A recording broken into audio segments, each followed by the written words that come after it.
Le product owner, il va s'assurer, lui, que son product backlog, il est transparent, qu'il est compréhensible de tous. N'importe qui ouvre le product backlog est censé comprendre ce qu'il y a dedans sans explication. Et ça, je te mets au défi, prends n'importe quel backlog de n'importe quel PO. Il y en a beaucoup, je suis pas capable de les ouvrir et de les comprendre sans explication. Donc ça, c'est le taf que le PO doit faire. Alors bien sûr, le product backlog, il en est imputable, mais il en est pas forcément responsable. C'est pour ça que moi j'aime bien dire que product owner, il faudrait peut-être que tu délègues à ton équipe la gestion du product backlog, que tu délègues l'écriture des items, que tu délègues l'ordonnancement, que tu délègues tout un tas de choses. Par contre, tu en restes redevable. Ça veut dire le mot final, c'est toi qui l'as.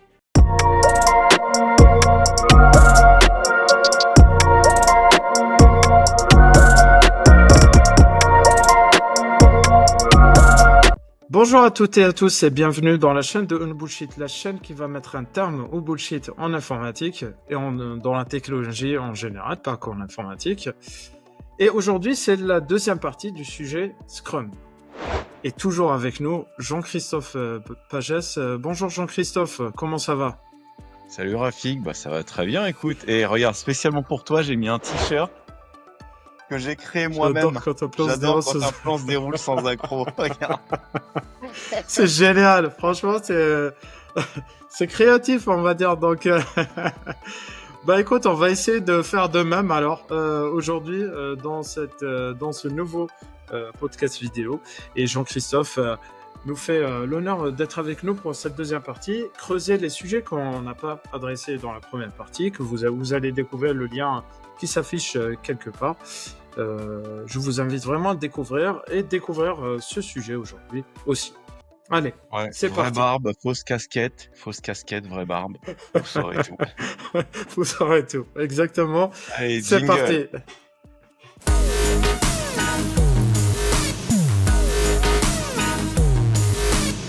On va commencer, Jean-Christophe, si tu le veux bien, par le rôle du product owner. Le rôle du product owner, vraiment, il fascine tout le monde. Tout le monde en parle, tout le monde. J'ai vu chef de projet se faire passer pour un product owner, des proxy product owners, des choses comme ça qui existent aujourd'hui aussi. Et même j'ai entendu parler, et je te l'ai commenté une fois sur LinkedIn, de micro PO ou mini PO. Donc, J'ai hâte. voilà. donc, donc déjà la base, c'est quoi un product owner, Jean-Christophe? Product owner, écoute, ça va être ce qu'on appelle une imputabilité en Scrum. Une imputabilité, en gros, c'est une casquette que prend une personne et qui va avoir des responsabilités supplémentaires par rapport à son métier. Product owner, ça va être justement la personne qui va être redevable de maximiser la valeur du produit. Ça veut dire faire en sorte que le produit qu'on développe, ce soit utile pour les utilisateurs, on développe pas des trucs inutiles, que ça puisse rapporter des choses à la fois à ton organisation, donc ça peut être de la tunasse, hein, ou autre chose, et puis que ça rapporte aussi à ton utilisateur, que ça lui fasse des économies de temps, que ça lui apporte de l'argent, des choses comme ça. Bref, à vous de définir la valeur dans votre contexte, dans votre organisation.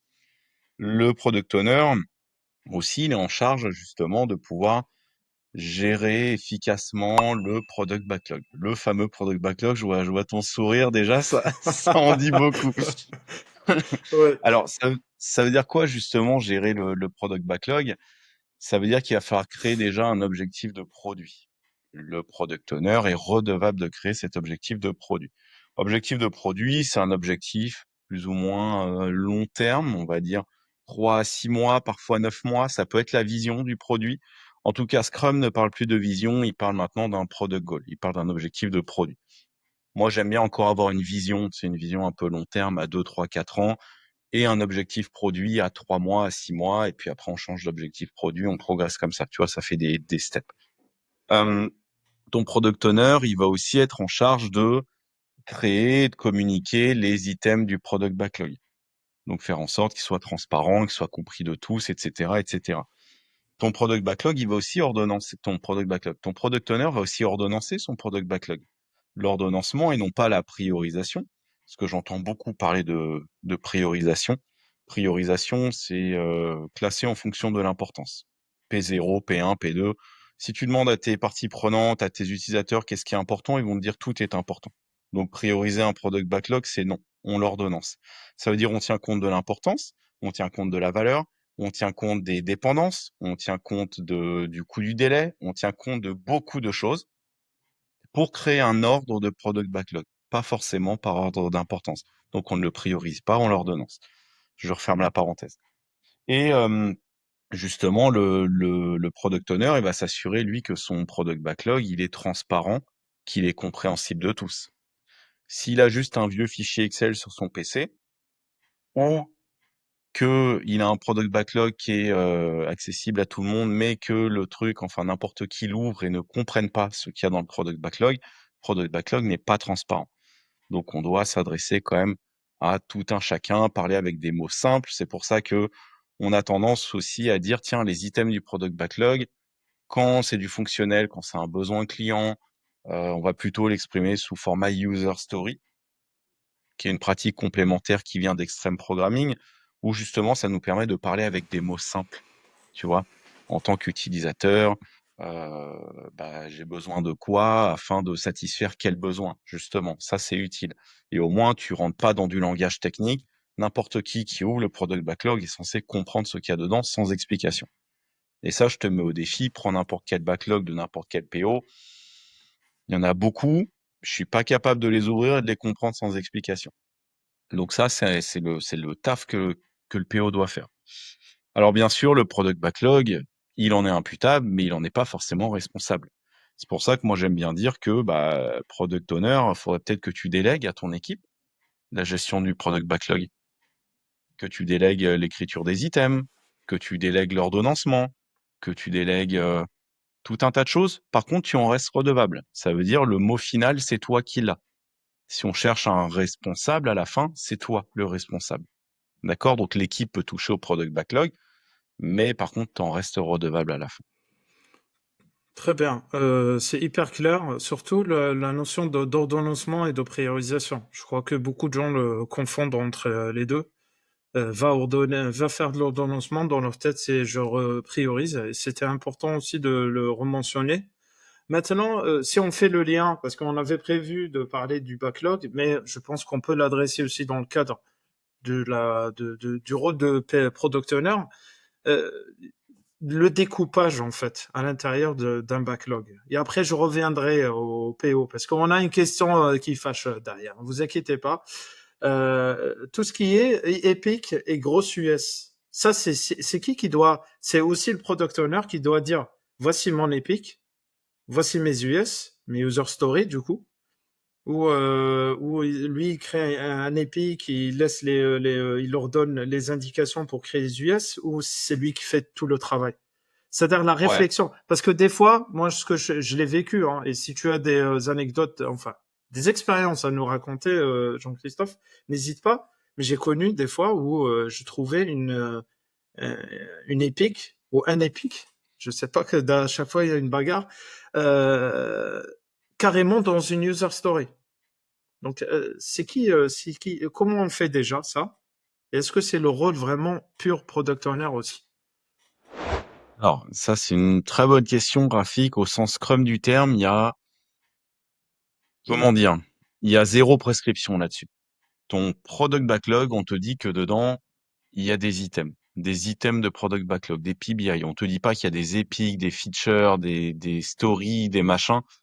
Un item justement de product backlog est censé justement apporter de la valeur, décrire ce qui va aider ton produit à s'améliorer, ce qui peut potentiellement répondre à des problématiques des utilisateurs.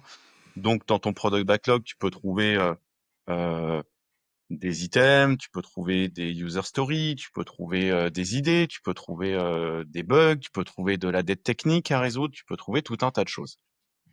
Et ce vocabulaire de epic, feature, user story, j'entends aussi parler d'initiative, ça vient d'autre part.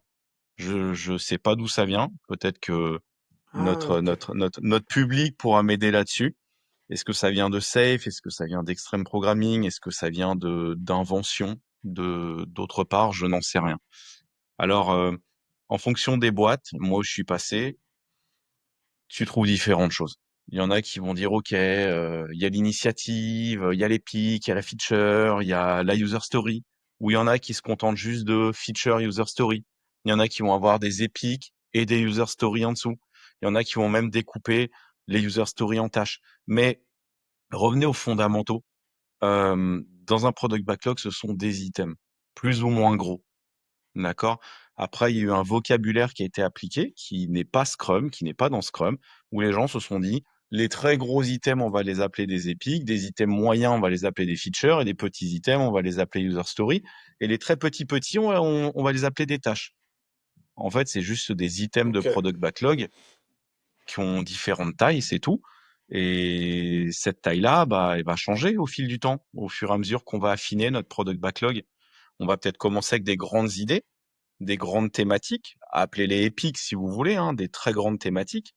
Et dans ces thématiques-là, au fur et à mesure, on va les refiner, les détailler, les découper. Ça va peut-être devenir des features, et puis après, ça va devenir peut-être des choses un petit peu plus petites, d'accord, qui peuvent rentrer dans un sprint. Un item de product backlog bien refiné est censé être fait dans un sprint. C'est justement le but du refinement. Et puis après, on peut redécouper le travail en tâches plus petites qui peuvent être faites en une journée. Tu te rappelles, on avait parlé du sprint planning. Quand on est à la troisième étape, le how, le comment, les développeurs peuvent découper leurs items en éléments beaucoup plus petits, faisables sur une seule journée de travail. Il y en a qui Ouais, appellent ça ouais. des tâches ou des sous-tâches sur Jira, par exemple, tu vois. Mais ça reste des items de product backlog. Donc le vocabulaire, peu importe, je serais tenté de te dire. Ok. Chaque boîte, chaque entreprise, chaque organisation a son propre vocabulaire. Tant que vous vous comprenez, moi ça me Ouais, va. parce que la finalité reste, il faut produire, quoi. Donc, il faut délivrer quelque chose. Donc, que ce soit, ah, ok, donc on parle de liste d'items et après l'appellation, parce que je pense qu'on a été, moi inclus, je le dis, formaté Jira. Jira, voilà, il inclut énormément ça. Moi, ce que j'ai vécu, hein. Maintenant, d'autres, n'hésitez pas à dire en commentaire, hein. Et avec des Rex et tout, des témoignages. Dans Jira, il y a la notion d'épique, user story. C'est pour ça que je t'ai posé la question comme ça. Et finalement, je peux avoir, parce que j'ai vu une fois un projet avoir un fichier Excel dans lequel ils avaient des lignes de ce qu'il faut faire. Et beaucoup leur disaient, mais on a Jira, on a des choses. Mais ils disaient, ouais, ouais, là on démarre, ça ne suffit, en fait. Et je crois qu'ils faisaient ça. Ils faisaient leurs courses et ça leur permettait un minima de produire en attendant d'avoir un truc plus sexy plus tard, on va dire. Donc, Ouais, après, tu sais, tant que tu reviens aux fondamentaux, tu vas comprendre tes problématiques utilisateurs, tes irritants utilisateurs. Et à partir de ce moment-là, à partir du moment où tu leur proposes des réponses à leurs problématiques, c'est tout ce qu'on attend. Ça va être ça la valeur. Après, la façon dont tu vas le faire, honnêtement, ça, c'est des guéguerres, des trucs comme ça. Moi, j'essaye de rester, excuse-moi, de rester assez lean, de rester sur revenir à l'essentiel, tu vois, des items de product backlog, point. Et ces items-là, c'est quand même idéal qu'ils répondent au product goal. Parce que ce qu'on n'a pas précisé, Rafik, c'est que dans un product backlog, tu as le product goal, l'objectif de produit que ton PO a défini. Alors généralement, je te donne une astuce. Moi, j'aime bien que le PO définisse une vision produit ou un product goal avec l'équipe et avec les stakeholders, voire avec des utilisateurs. Ça permet que tout le monde justement soit aligné. Donc c'est plus simple après de à la fois pouvoir dire non à des stakeholders ou de créer du ownership produit du côté de tes développeurs, ce qui est quand même banger. Euh, et en fait, une fois que tu as défini ton product goal, ton product backlog va en découler. Quels sont les items, donc le quoi, qui va nous permettre d'atteindre le pourquoi, l'objectif de produit. Alors, il peut y avoir des items qui ne répondent pas à l'objectif de produit, mais normalement, ton product backlog est construit par rapport à l'objectif de produit. très bien. Ouais, c'est OK? très clair. Ouais, ouais, c'est parfaitement clair. Merci Jean-Christophe. Du coup, si je fais le lien, enfin, avant de faire le lien, on peut le prendre aussi à l'inverse, hein. Il y a des projets qui font nickel leurs épiques, leurs user story, tâche sous tâche, et au final, ça produit moyen. Donc aussi, point d'attention sur ça. Donc les fondamentaux, Et ça, tu le fais bien de le rappeler. Et maintenant, si je reviens au rôle de product owner, donc on va dire la définition des items, c'est plus le rôle du product owner et sa responsabilité. Il peut déléguer, mais il en reste le responsable. Maintenant, toujours concernant le product owner, on a vu la définition, le lien avec le côté backlog. Maintenant, j'entends beaucoup product manager, product owner. Ok, C'est que je vais mettre fin au débat. mets-nous fin au débat. Je sais que tu as partagé des choses, déjà, des Beaucoup. articles sur ça, mais très brièvement, Jean-Christophe, c'est quoi? Ouais, très rapidement, le product owner, en fait, le product manager, on va commencer par le commencement. Product manager, c'est un métier, c'est une fonction dans une entreprise. D'accord? Product owner, c'est dans Scrum. Scrum t'explique justement l'imputabilité et les responsabilités. Et c'est pour ça que j'avais précisé au début, en parlant du product owner, qu'il s'agissait d'une casquette que quelqu'un met sur la tête. Comme par exemple, un product manager. Ça veut dire que le product manager va faire du product management, de la disco, du delivery, du gros, tout ce que tu veux, de la strat produit, etc., etc. Donc, en gros, cette personne-là garde son métier, mais si elle travaille dans une équipe Scrum, elle va prendre la casquette de product owner. Bon, entre autres, parce que des fois, tu peux avoir un product manager qui s'est perdu et qui fait Scrum Master. Mais bref, passons. Imagine un product manager qui va bosser dans une équipe Scrum, qui garde justement la casquette produit. Il va se rajouter les responsabilités que lui donne Scrum. Donc, en gros, il va continuer à faire du product management et c'est ce qu'on attend d'un PO. Un PO doit faire du product management. Un PO qui ne fait pas de product management, je suis désolé de le dire comme ça, mais c'est un imposteur. Un product owner fait du product management. C'est pas parce que c'est pas écrit dans le Scrum Guide ou machin qu'il n'en fait pas. Donc le product manager va prendre cette casquette et en plus du product management, va devoir gérer efficacement un product backlog et maximiser la valeur du produit. Donc en gros, le product owner est un product manager plus plus. C'est un product manager augmenté. Et souvent dans des organisations, et je te vois venir Rafik, tu vas me dire ouais mais il y a des organisations qui sont en safe ou autre, peu importe, ou le product manager, c'est un peu le gars qui est au-dessus ou la fille qui est Ouais. au-dessus, qui va gérer la vision, les utilisateurs et tout, et le pauvre PO en dessous qui va se taper de rédiger les items du product backlog et ordonnancer son product backlog. Bah, c'est ce qu'on voit, hein. Pas ça, c'est non. Ouais. En principe, le product owner, c'est du PM++. Un PM augmenté dans une équipe Scrum, c'est un product owner. En principe, le product owner est au-dessus d'un product manager. Ok, bah écoute, ça met fin au débat du coup, parce que je vois moi des retours d'expérience où les deux, comme tu dis, enfin tu l'as dit, c'est non. Du coup, il y a les deux, vraiment. Il y a product manager, product owner, et aussi les proxy PO. Ouais. On en Alors fait attends, quoi de ces... avant de mettre fin au débat, Rafik, Ah je veux pardon, juste être ouais, sûr que vas-y. nos auditeurs soient bien au fait avec ça. Moi, je vous communique la vision telle qu'elle a été imaginée par Scrum, telle qu'elle a été imaginée par Ken Schwaber. D'accord? Donc, on se parle dans un cadre Scrum. Le product owner est une casquette que prend le product manager. Donc, c'est un product manager plus plus. Voilà, dans le cadre Scrum, tel que Scrum l'a conçu dans sa vision. Après, Ouais. si vous travaillez dans d'autres contextes, not my problem. Ah ouais, ouais, non, c'est les fondamentaux, la base. Après, voilà, je sais que dans le cadre des très grands groupes, ils aiment bien créer de nouveaux rôles, des nouveaux métiers, inventer des choses. Ah, Et tu sais, parmi, Rafik, ouais. il faut pas froisser les égos, hein. Il Ah faut bien bah, redonner des nouveaux rôles à des gens. Quand on crée une organisation agile, il faut pas froisser les égos, donc on va inventer des rôles et félicitations, tu es mission owner. Ça veut dire quoi? Je sais pas, mais bon, c'est agile. Voilà. T'es content? ouais. Exactement, ouais. Agile leader aussi, j'ai vu.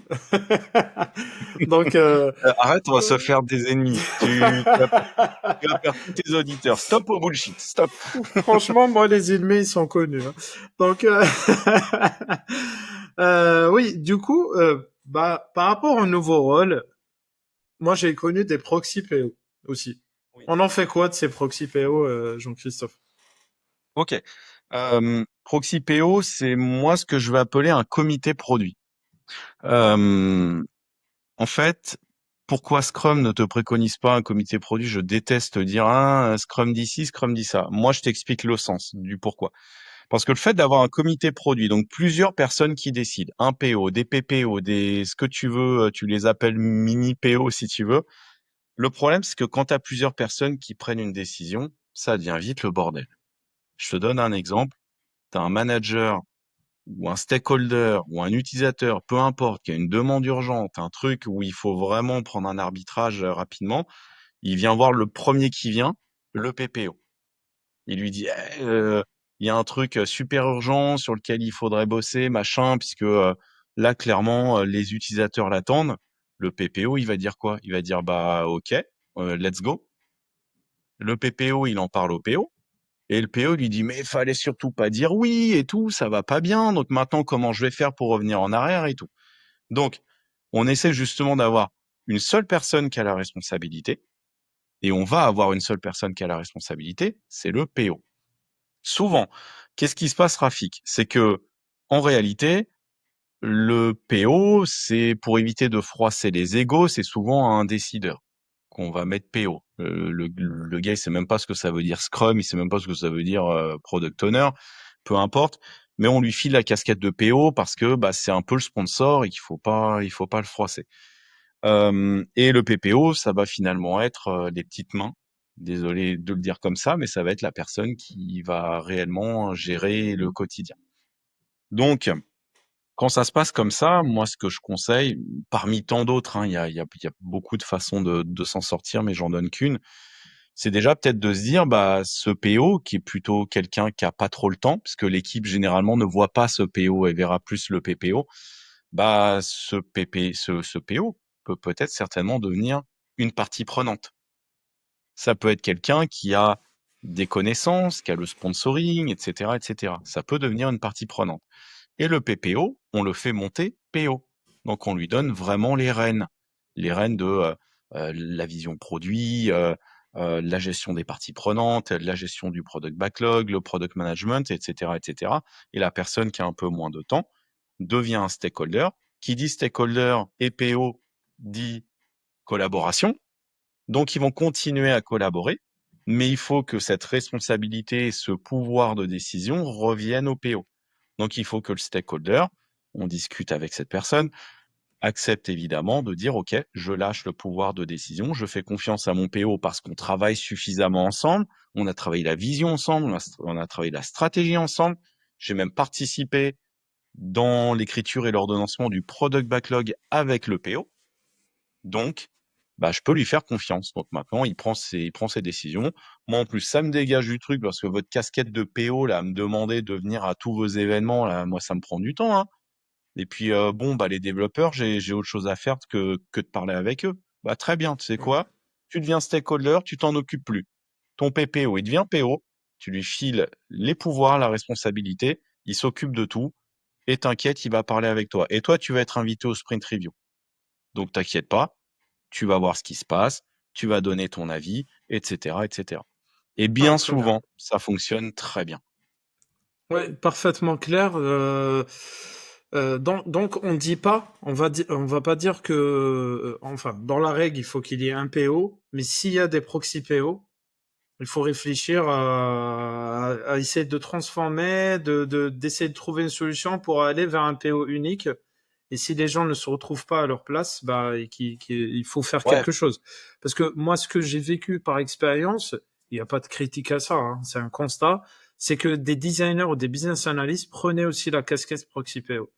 Et ce que je remarquais, c'était ce que tu mentionnais, c'est la perte d'infos.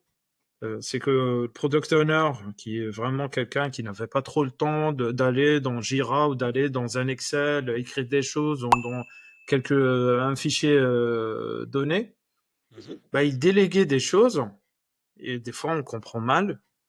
On vient vers moi, j'étais tech lead à l'époque, on vient vers moi m'expliquer quelque chose et je dis, mais attends, la dernière fois on nous a pas dit ça en réu.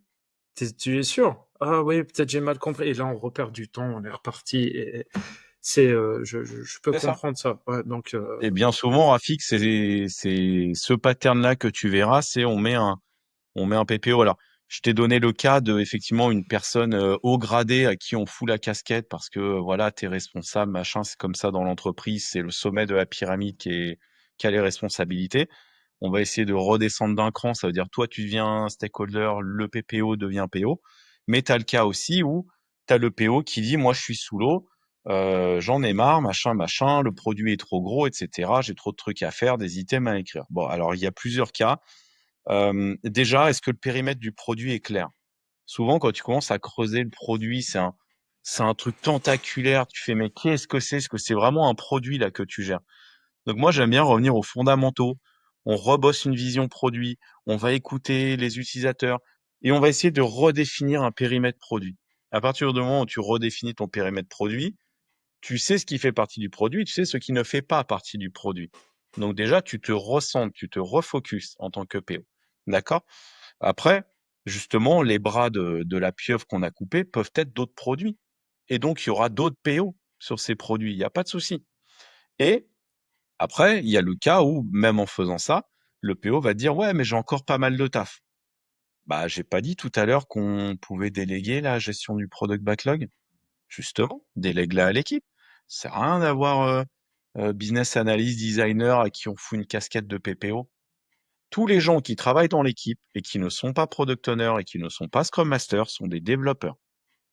Et je dis pas des développeurs qui codent, hein. J'ai pas dit des codeurs ou des programmeurs, j'ai dit des développeurs. Une personne qui fait partie de l'équipe développe de la valeur. C'est pour ça qu'on appelle ça des développeurs. Ce sont des développeurs de valeur, pas des programmateurs oui, ou des codeurs. Tu décodeur. peux mettre un marketeur, tu peux mettre quelqu'un de la com. Tu sais, je t'avais un peu expliqué lors du dernier épisode quand j'avais bossé sur la construction de points de vente du futur. On n'avait pas de codeurs dans l'équipe. On avait des marketeurs, des gens de la com, des gens du concept, des gens des régions. Mais ces gens-là développaient de la valeur. Donc, on appelle ça quand même des développeurs. Des développeurs. Voilà. Donc, on peut leur Donc, déléguer. on Ouais. peut leur confier l'écriture des Ok. items, l'ordonnancement du backlog et le PO gagne du temps.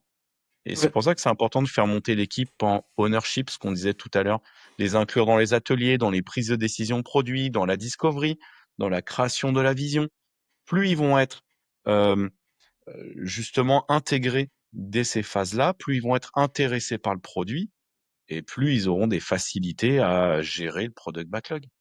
Et donc le PO, il peut déléguer. Délégué. Bah, c'est extrêmement clair, Jean-Christophe.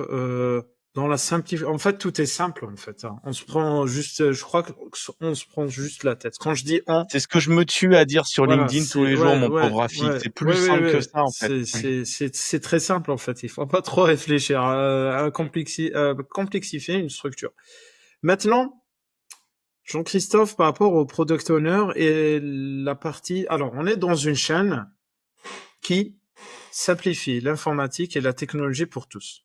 Moi, Rafik, ici présent, c'est dans mes principes et valeurs. C'est-à-dire que quand j'entends un mot, tech, je peux pas laisser passer une mauvaise définition pour des gens qui ne sont pas techniques. Voilà. Donc ça, voilà. Ça c'est un peu contexte. Et derrière, pour le product owner, parce que moi, je médite toujours pour que le product owner, on lui explique techniquement les mots techniques très simplement. Voilà. Ce que c'est cloud, ce que c'est ça, ce que c'est ça, DevOps et tout. Sans rentrer dans le détail des schémas, des process, ça, ils s'en foutent, un product owner. Enfin, tu me diras. Mais et du coup, il y a la notion d'enabler. Maintenant, ça a été introduit dans Safe, ça. Ou enabler, ou on va dire tâche technique. Ça, est-ce que on dit on délègue toujours aux développeurs, qu'ils soient codeurs ou autres, ou le product owner il garde un peu la main dessus aussi. Écoute, je te dirais là qu'on est un peu dans des exigences non fonctionnelles. C'est pour ça que c'est important, tu vois, que le product backlog, ce soit pas que le PO qui l'écrive. Moi, pour avoir été PO pendant 4 ans, j'ai toujours dit à mes devs, vous savez, moi, je suis très bon pour comprendre les problèmes des utilisateurs. Je suis très bon au niveau fonctionnel et tout, compréhension vraiment des aspects fonctionnels d'un produit. Par contre, la technique, je suis une buse. Et je suis toujours. Et j'en joue beaucoup avec ça. Je dis, moi, c'est pas mon métier.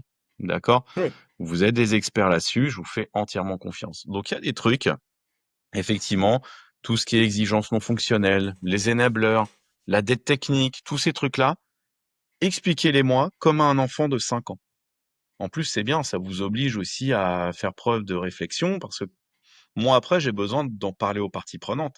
Quand on va être en sprint review, que je vais expliquer, OK, on atteint l'objectif de sprint, voilà le gain pour l'utilisateur, etc., etc. De temps en temps, c'est aussi bien de dire, voilà, on a aussi résorbé de la dette technique, c'est important.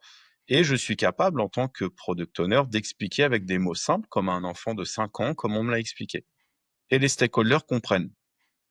Donc pour moi, j'en fais un point d'honneur justement à essayer de demander à mes développeurs d'être le plus simple possible quand ils expliquent.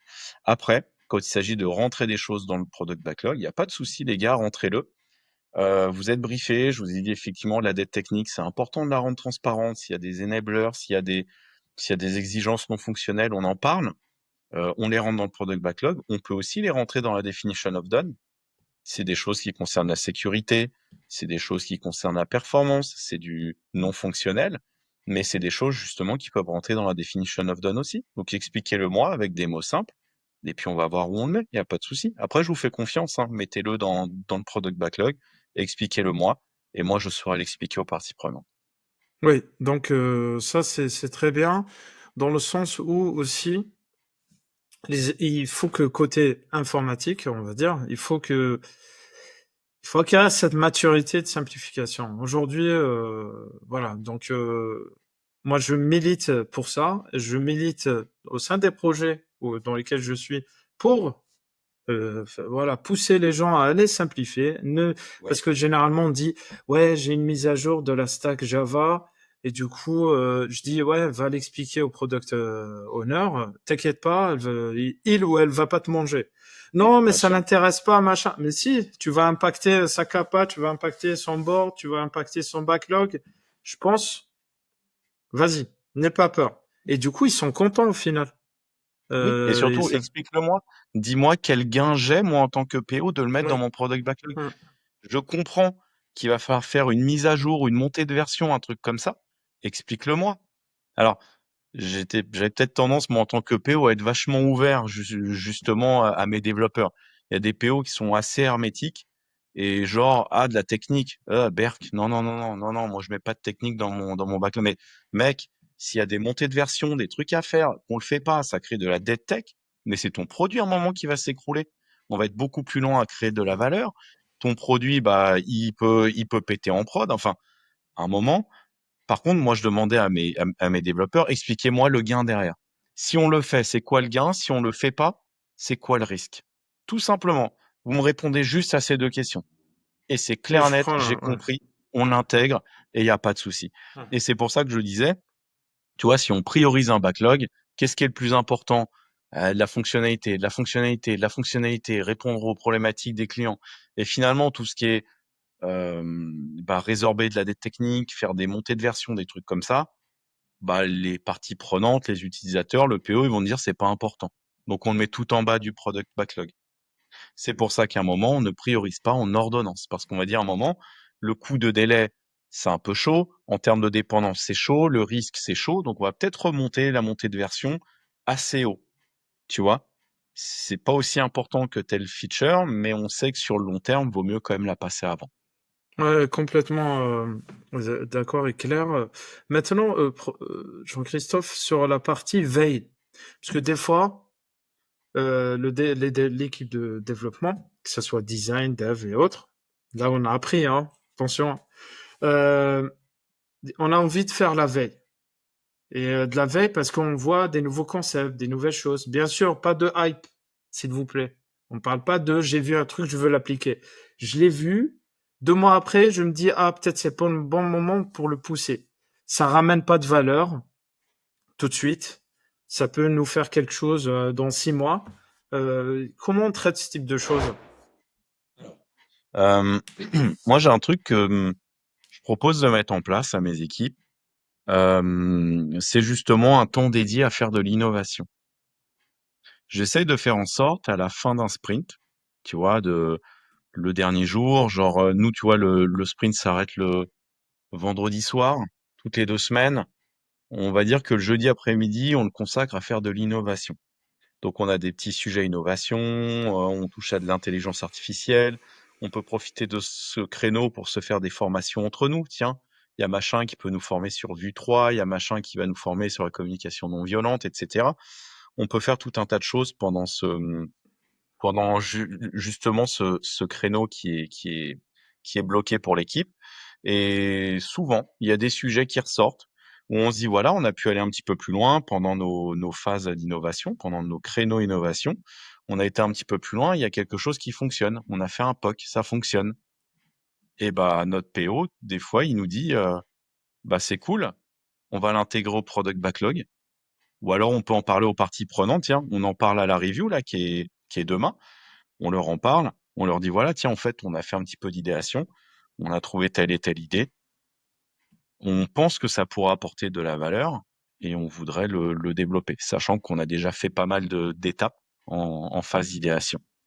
D'accord. Donc ça peut avoir sa place si on a un POC qui a été validé, on peut démontrer un minima qui peut apporter de la valeur, quoi. Ouais. Puis tu sais, Ouais. après, si tu fais aussi du design thinking, par exemple, en phase de discovery, tu peux tout à fait comment dire, trouver les problèmes de tes utilisateurs, faire de l'idéation, créer un prototype et tout. Et à partir de là, ouais, ça peut potentiellement intégrer ton product backlog. Il y a pas de souci. L'idéation, elle peut venir de partout. Et puis tu sais, il y a des entreprises, bah, comme chez nous, comme chez Accor, qui font des hackathons. On fait des hackathons au moins une fois par an. Et de ces hackathons, en sortent souvent des très très bonnes idées qu'on soumet après à des tests utilisateurs. Et puis après, on les intègre dans nos product backlog. Tu Mhm. vois, Mhm. l'idéation, Complètement. c'est Ouais. tout à fait open. Et Par contre, l'idéation? oui, Ouais, attention pardon. à la hype. Le? Oui, comme tu dis, Ouais. attention à la Ah hype. là, attention à la hype. Ah, la hype. Ceux qui me suivent savent que la hype. J'achèterais un de ces quatre une casquette anti-hype. En direct. Est-ce que tu remarques que la mienne est vierge? Comme ça, je peux marquer de temps en temps des trucs dessus. Je mets un autocollant, je le décolle. C'est une bonne idée, ça, ouais. Je réfléchirai. Donc, ok, nickel, Jean-Christophe, c'est très clair. Du coup, pour la partie product owner, on a dit pas mal de choses intéressantes pour le backlog, là. Donc, on a vu product owner, product manager, le backlog, le lien avec les enablers, les tâches techniques, le découpage du backlog. Maintenant, je te propose qu'on passe à un autre chapitre. Du coup, sprint slash estimation, on va dire. Ok, vas-y. Déjà, voilà, le sprint, la dernière fois, tu nous as dit, dans le premier épisode, que je peux avoir un sprint d'une journée, 2 jours, une semaine, voilà, 3 semaines, 2 semaines, Jusqu'à un mois, effectivement. jusqu'à un mois.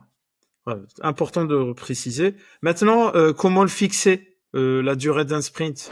C'est libre, l'équipe décide, ou s'il y a un autre process où c'est le product owner qui dit, ou comment ça se passe? Ouais. Alors, j'aime bien, moi, poser une question pour ça, Rafik. C'est combien de temps on ne peut pas se passer du feedback des parties prenantes. Par exemple, dans ton contexte, si on estime que, ah bah non, là, on est vraiment sur de la pure innovation, on travaille en point de vente au quotidien, il nous faut des retours au quotidien des parties prenantes, on fait des sprints d'un jour. Si on se dit, c'est risqué d'attendre plus de 2 semaines avant d'avoir des feedbacks des parties prenantes, sinon on risque d'aller droit dans le mur et de bosser pour rien, 2 semaines. Tu vois, on peut essayer d'ajuster comme ça. Il y a des boîtes qui démarrent à un mois et qui se disent à un moment, ah, c'est peut-être un peu trop long. L'objectif de sprint, il est long à atteindre. On l'atteint au bout d'un mois. Les équipes, elles commencent à se démotiver un peu. Ouais, on va peut-être raccourcir. A contrario, peut-être que de l'autre côté, les sprints sont peut-être un petit peu courts. Les objectifs de sprint atteignables et suffisamment ambitieux dans la time box, bah en fait de l'autre côté c'est un peu difficile d'en créer, tu vois. Donc il y a un juste milieu. C'est pour ça que moi j'aime bien poser la question combien de temps on peut se passer du feedback des parties prenantes. Voilà. Ouais, c'est un gros Donc moi il m'est indicateur. arrivé de par exemple travailler avec des équipes. sur 2 semaines, sur 3 semaines, même quand j'avais travaillé pour un gouvernement, enfin pour le gouvernement québécois dans un ministère, c'était des sprints d'un mois. Puisque là, pour le coup, bon, on était quand même assez contraint par rapport au Conseil du Trésor, où il fallait qu'un chef de projet fasse des reportings une fois par mois, donc on n'avait pas le choix. On va dire qu'on n'était pas vraiment en mode adaptatif comme on voulait. Tu sais, on en a parlé au dernier épisode. Oui, oui. Mode prédictif, mode adaptatif. Comme on est sur de l'adaptation, en gros, c'est pendant combien de temps on peut se passer du feedback des parties prenantes sans aller droit dans le mur. De l'autre côté, moi, quand j'ai travaillé sur des concepts de points de vente, les feedbacks étaient raccourcis. On essayait d'avoir des sprints beaucoup plus courts.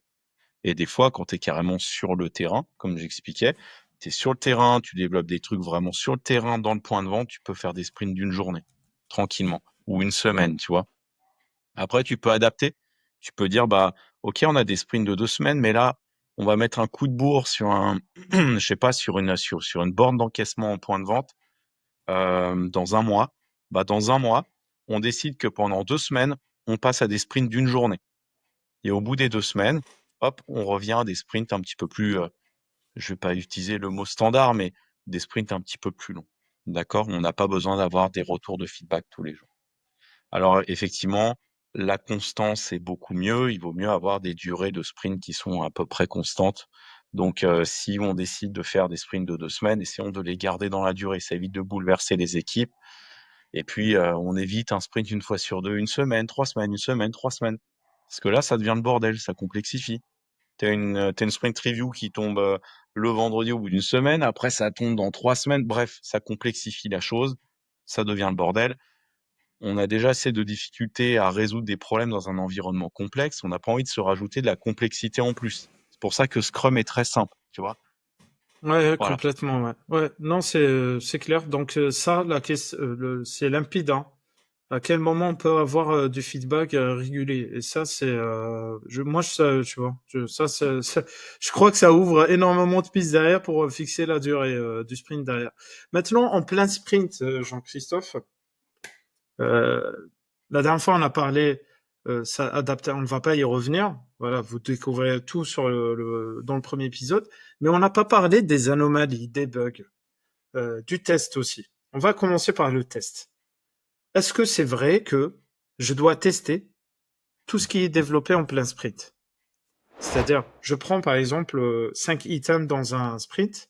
Tu vois, j'ai employé item, hein. J'apprends, hein. 5 items dans un sprint. Est-ce que c'est vrai qu'on doit tester obligatoirement et valider ces 5 items durant le sprint?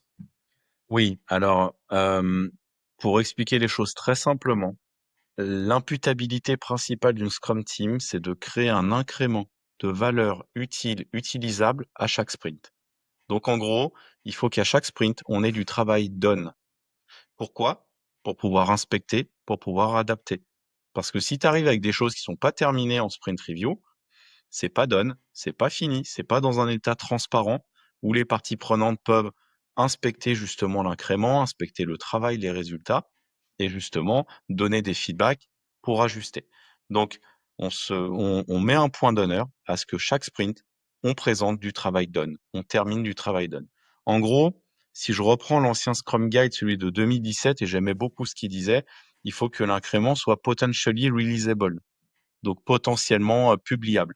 Ça veut dire, tu arrives à la fin du sprint, le ou les incréments sont dans un état potentiellement publiable. Ça veut dire que si on décide en sprint review, ou même avant, hein, la sprint review n'est pas forcément l'étape où on valide, mais si en sprint review, on décide d'un commun accord avec les parties prenantes de partir en production, bah, le product owner, il peut à tout moment appuyer sur le gros bouton rouge, ça part en prod. Il n'y a pas de «Ah, attendez, on n'a pas testé». Non, il n'y a pas de ça. Quand on a Ok. terminé le sprint, le boulot qu'on a fait, il est done, il répond à la definition of done, il est testé et tout et tout et tout, il est potentiellement publiable. Ok. Donc on doit trouver un moyen de tester, valider Oui, tous les items qu'on développe, ou qu'on code, on va dire, oui, durant un sprint. Enfin, qu'on développe, parce qu'on peut tout à fait. designer, développer, coder et tester durant un sprint. Ouais. Très bien. Alors après, je vois pas mal d'anti-patterns là-dessus, moi, Ouais. Rafik. Je te la fais courte, hein. Je vois Ouais, bien beaucoup sûr. d'équipes qui bossent un petit peu en mode waterfall, c'est-à-dire elles commencent le début du sprint, elles embarquent un maximum de taf. Tout le monde s'éparpille, on lance 15 items à la fois, on code, on code, on code, on code. Et le pauvre testeur, il doit tout tester le dernier jour du sprint. Voilà. Ouais. Ça, c'est pas terrible.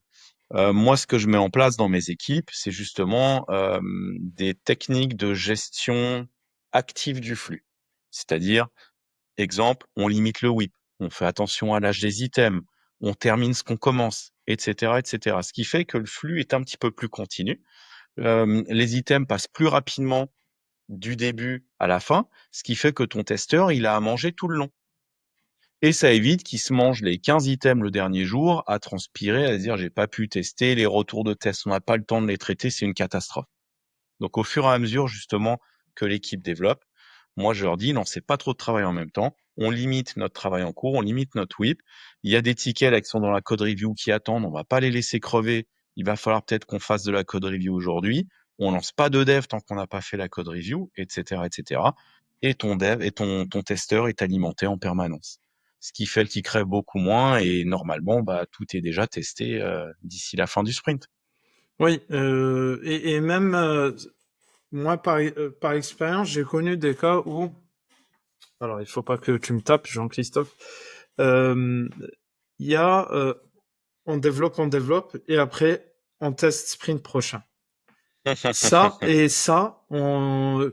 connu ça il y a quelques années. Franchement, à un moment donné, on avait proposé de se dire, écoutez, il y a un sprint, on va rien faire. On va laisser les testeurs rattraper. Peut-être on va faire de la refacto, des choses comme ça. J'en sais rien. Mais il fallait les faire rentrer dans le sprint parce qu'à chaque fois, ils étaient décalés. Donc, imagine quand on vient à la map, bah, sur des cycles de 2 mois, c'est-à-dire des versions 2 mois au sens safe, bah, comme tu disais, c'était pas le dernier. Et des fois, il y avait le dernier jour, ils se prenaient 2 sprints, quoi. Donc, et ça, c'était la cata. Et donc, c'était un goulot d'étranglement.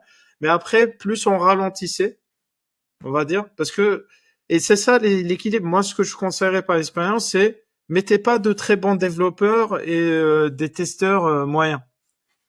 Soit tout le monde est au même niveau, soit c'est chaud. Parce que quand tu as un très bon développeur qui torpille, à la fin, tu as ton testeur qui peut-être découvre le monde du test dans un gros projet, c'est chaud aussi. Donc, Et moi aussi, ce que je fais de l'autre côté, c'est que je développe la collaboration dans l'équipe en limitant le whip.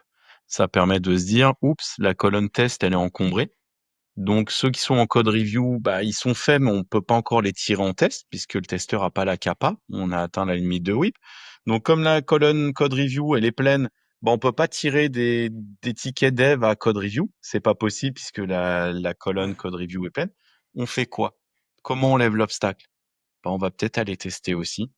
Bah ouais. Ouais, mais moi, je sais pas tester. Bah, tu sais quoi? ah ouais. On va faire du pairing avec le testeur. Normalement, on est une équipe pluridisciplinaire. Une équipe pluridisciplinaire, ça veut pas dire que tout le monde sait tout faire, mais à minima, quand même, on est capable, si une personne est absente un jour, de pouvoir continuer à vivre et continuer à créer un incrément de valeur utile, utilisable à chaque sprint. Si le testeur est malade, qu'est-ce qui se passe? L'équipe s'arrête? Non. Donc, il va falloir que certains d'entre nous apprennent les basiques, les fondamentaux du test. Donc, aller aider le testeur à libérer cette fichue colonne test, etc., etc. J'ai même une équipe, moi, qui a pas de testeur. C'est les développeurs, les codeurs, puisque bon, Oui. tout le monde est développeur dans l'équipe, c'est les codeurs, les programmeurs qui testent aussi, justement.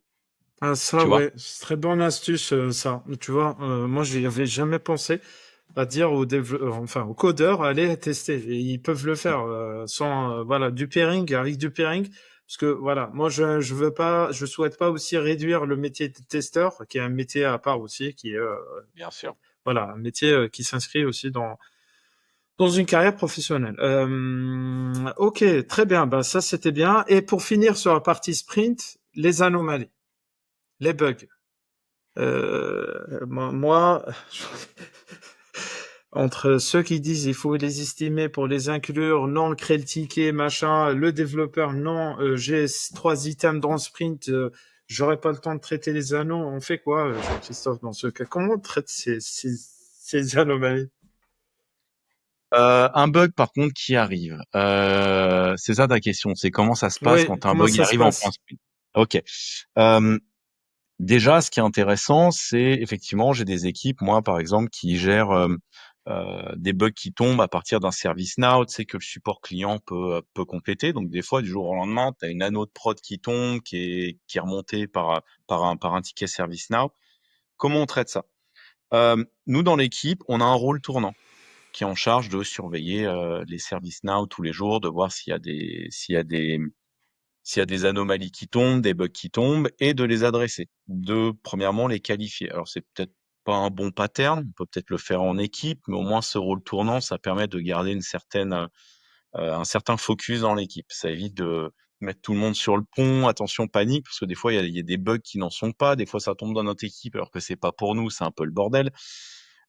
Après, quand il s'avère que c'est un bug, bah effectivement, il faut créer l'item dans le product backlog. On va créer l'item dans le product backlog. Souvent, il est qualifié, tu sais, c'est peut-être un bug majeur, un bug mineur, etc., etc. L'équipe peut se faire des règles. Elle peut se dire si c'est un bug majeur ou un bug critique, on le prend tout à fait cessant. D'accord? Moi, je pose quand même la question à l'équipe. Attention, est-ce que ça met l'objectif de sprint en danger? Alors bien souvent, régler un bug dans le sprint. Tu sais, j'avais parlé de l'astuce de pas blinder le sprint à l'avance, de partir avec 2, 3, 4 items qui répondent à Oui. l'objectif de sprint. Là, typiquement, on est dans ce cas-là, c'est que ça laisse justement du mou dans le sprint. Tu atteins ton objectif de sprint les premiers jours, premières semaines, et après, tu as du mou dans le sprint. Donc, tu as un bug qui tombe. Est-ce que ça met en danger l'objectif de sprint? Bah, on l'a déjà atteint, l'objectif de sprint. Donc, bon. Ou alors, non, c'est bon, on a le temps pour atteindre l'objectif de sprint. On le prend, on l'embarque. Généralement, ce qui est bug mineur, ça reste dans le product backlog, c'est ordonnancé, c'est traité peut-être dans un sprint suivant. Majeur, ça dépend lequel. Ça peut attendre généralement encore un sprint. Mm. Généralement, le critique, il rentre dans notre sprint. Donc moi, j'ai pas trop de soucis à ce qu'il rentre dans le sprint, étant donné qu'on n'est pas chargé à la mule, on est capable d'embarquer des bugs. Tu vois. Après, bon bah, tant que ça met pas tant que ça met pas en danger l'objectif de sprint. Après, de l'autre côté, faut être intelligent. Si c'est un bug de prod, que par exemple sur ton site e-commerce, le paiement il est bloqué, plus personne peut payer, plus personne peut réserver. Bon, exceptionnellement, on va faire une exception sur l'objectif de sprint, hein. Si vraiment, vraiment, vraiment, on était ras la tronche et que l'objectif de sprint, c'était chaud pour l'atteindre, on va peut-être faire une exception, tu vois. On fait quand même en toute intelligence. Très bien. Donc, s'il y a des cas critiques ou trop de choses critiques, on est en train de dire qu'on peut renoncer à un objectif de sprint, mais il faut pas que ça se reproduise tout le temps. C'est ça? Ouais, exactement, Ok. exactement. Ouais. Après, c'est pour ça, tu vois, que je préfère la technique du on en prend moins dans le sprint, on prend ce qui permet d'atteindre l'objectif de sprint, quitte à moi, ce que j'aime bien quand j'accompagne une nouvelle équipe, je leur fais prendre des objectifs de sprint moins ambitieux. Parce que souvent, c'est des équipes en difficulté, des équipes qui ont souffert, qui sont passées peut-être entre les mains je sais pas, d'anciens chefs de projet, j'en sais rien, des gens qui les ont pressés comme des citrons, qui les ont mis en mode feature factory. Moi, je leur dis, OK, oubliez tout ça là de faire un périmètre d'item, on n'est pas en mode prédictif. On va atteindre des objectifs de sprint, d'accord, qui eux-mêmes nous permettent d'atteindre un objectif de produit, qui lui-même va nous permettre d'atteindre une vision, tu vois. On cascade les objectifs. Tout ça pour dire, justement, bah, notre objectif de sprint, il va nous permettre aussi bah, d'adapter notre périmètre au fur et à mesure, tu Ouais. vois. Donc, on y va tranquillement. On essaye de prendre des objectifs pas très ambitieux au début. Comme ça, l'équipe a des premiers quick wins. Elle fait quelques sprints où elle a des victoires. L'équipe reprend confiance et après, on peut commencer à avoir des objectifs de sprint un petit peu plus ambitieux qu'on peut atteindre à la moitié, trois quarts du sprint. Tu vois?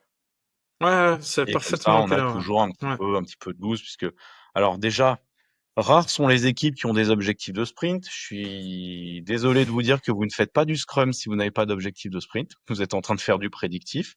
Mais pour les équipes qui ont des objectifs de sprint, souvent, c'est des objectifs de sprint, genre, qui sont hyper ambitieux ou des objectifs de sprint qui sont déduits à partir d'une liste d'items. Ouais, ça Il y c'est a, ouais. et franchement, il y a zéro intérêt à faire ça. Continuez en prédictif avec votre liste d'items. Pourquoi vous voulez déduire un objectif de sprint à partir d'une liste d'items?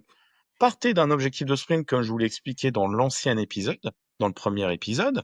le why, le beau cadeau qu'on va offrir aux utilisateurs, et à partir de là, sélectionner des items qui vont permettre de l'atteindre. Ouais. Et éviter de blinder le sprint. Prenez-en 3, 4, 5, démarrez votre sprint comme ça, et votre plan, vous le reverrez au quotidien pendant les daily scrum. Voilà. Ouais, tout simplement. Parce que ouais, je l'ai vécu aussi, hein, très honnêtement, où on dit voilà, on a tout ça, maintenant comment on va appeler ce sprint? Je les connais, mais heureusement on en fait un peu beaucoup moins maintenant, donc et c'est tant mieux. Mais toi, tu vas être horrible, toi, après, quand on aura fini le podcast. Ah Si tu franchement, retournes dans une équipe, non, tu vas être la bête noire du Scrum Master. Parce ah, que franchement, si c'est un Scrum Master qui tient pas la route, tu vas non, lui ça mettre va des claquettes. actuellement. Tu vas dire, ça, c'est pas bon, ça, ce qu'on fait. C'est pas bon du tout.